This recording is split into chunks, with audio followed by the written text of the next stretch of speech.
The International Court of Justice has started hearings into one of the world's most polarising conflicts, the Israel-Hamas war. South Africa brought its case against Tel Aviv to the World Court at The Hague today, accusing the country of carrying out genocide in Gaza.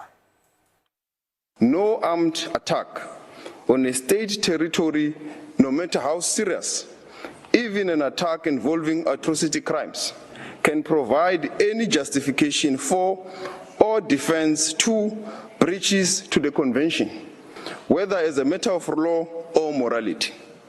Israel's response to the 7th of October 2023 attack has crossed this line and give rise to the breaches of the convention. Our South African lawyers at the hearing said Israel's intent to destroy Gaza has been nurtured at the highest level of state. They also allege the latest war is part of a decades-long oppression of the Palestinians. The violence and the destruction in Palestine and Israel did not begin on the 7th of October 2023. The Palestinians have experienced systematic oppression and violence for the last 76 years. Security has been beefed up across The Hague due to this hearing. Hundreds of police officers have been deployed to keep the peace. Protesters supporting both sides of the conflict were seen rallying in front of the ICJ ahead of the proceedings. Some are rallying in support of the Palestinians, while other demonstrators were supporting Israel. Now, Israel has vehemently denied accusations of genocide, previously dismissing the case as atrocious and preposterous. It's set to respond to South Africa's allegations tomorrow. Let's take a close look at what will likely be a long legal battle at the ICJ.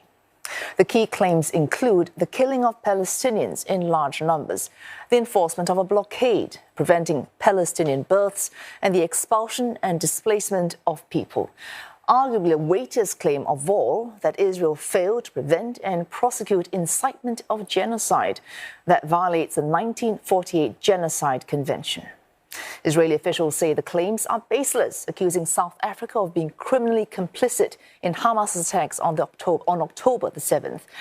They'll be represented in court so that they can defend their nation's military response to what happened on that day. Hamas fighters killed some 1,300 people, mainly civilians, and took about 240 others hostage. We will be there at the International Court of Justice and will present proudly our case of using self-defense under our most inherent right under international humanitarian law, where we are doing our utmost under extremely complicated circumstances on the ground to make sure that there will be no unintended consequences and no civilian casualties. A ruling against Israel may hurt its international reputation and set a legal precedent. Experts say a decision in favor of South Africa and the Palestinians in Gaza could also put significant pressure on the United States.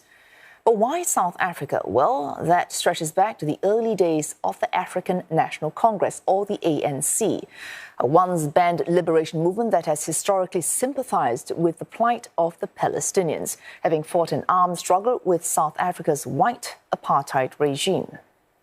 Both South Africa and Israel are signatories of the 1948 Genocide Convention. All states that have signed up to that treaty are obligated not to commit genocide and to prevent and punish that act. It was the first human rights treaty adopted by the UN General Assembly after World War II. The convention defines genocide as acts committed with the intent to destroy, in whole or in part, a national, ethnic, racial or religious group. Under the Genocide Convention, the International Court of Justice, or the ICJ, is given the full mandate to hear such matters. It is the UN's highest legal body and the only international court that mediates general disputes between states. The International Criminal Court, or the ICC, on the other hand, prosecutes at the highest level individuals who are accused of war crimes.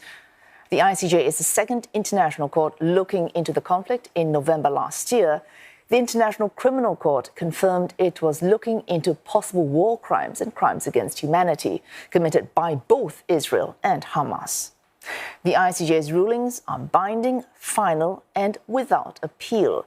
But there is no enforcement mechanism. If states do not comply, the UN Security Council has the authority to enforce the World Court's decisions. That said, ICJ orders may affect the global reputations of states involved. Its rulings have been ignored, in some cases with no serious consequences. There are two notable ICJ cases involving the Genocide Convention. Ukraine's 2022 petition 2 days after Russia's invasion.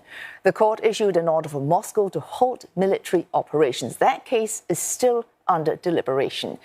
And the Gambia made an application against Myanmar in 2019 over atrocities against Rohingya people. The ICJ accepted the request for provisional measures and issued an order for Myanmar to end its acts. That case is also under deliberation.